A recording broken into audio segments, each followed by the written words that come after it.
Hey guys, here's another short one about solving logarithm equations.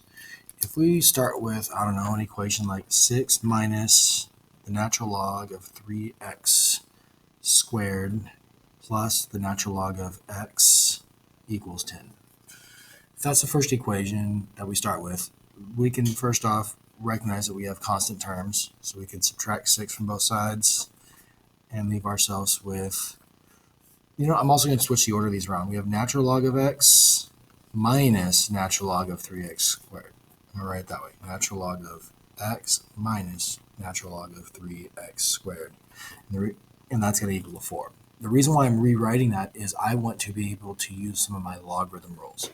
There's the difference rule, or quotient rule, whichever way you want to call this. Whenever you have a subtraction sign between the two natural logs, that means that this is really the natural log of x divided by 3x squared.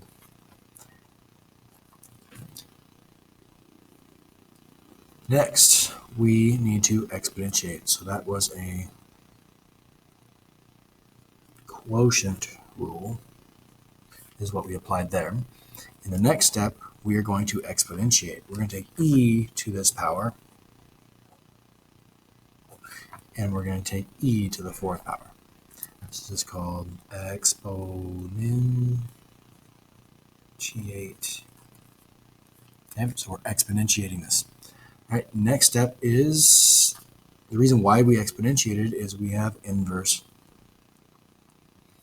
functions inside of each other. So e and the natural log cancel each other out, and we're left with x over 3x squared equals e to the fourth. At this point, it's important to remember that e to the fourth is just a constant. That's approximately 2.71 to the fourth power. Again, this is just a number over here.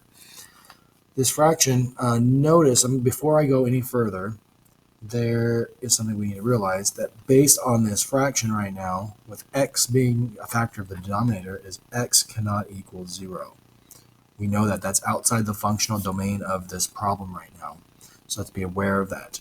X cannot be 0 in this scenario. We need to do that now when we see a fraction involving variables, so that we don't accidentally call x equals 0 solution, possibly down the road. So now we can reduce this fraction, which reduces to 1 over 3x is equal to e to the fourth. That's just reducing a fraction. That's no real big deal. And we're essentially done with the logarithm part. Now we're just working on solving for x.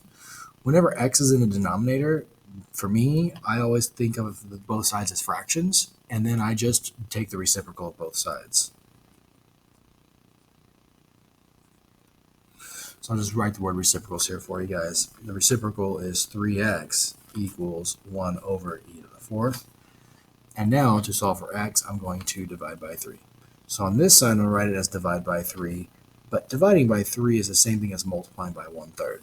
And multiplying by 1/3 is the same thing as multiplying by 3 in the denominator. So there we go. There's our simplified answer. X equals 1 over 3 e to the fourth power. That is the exact answer. And if you wanted the approximate answer, grab yourself a scientific calculator and go and do that. But that is good enough. All right, everybody, that's the answer there at the bottom. Hope you have a wonderful, wonderful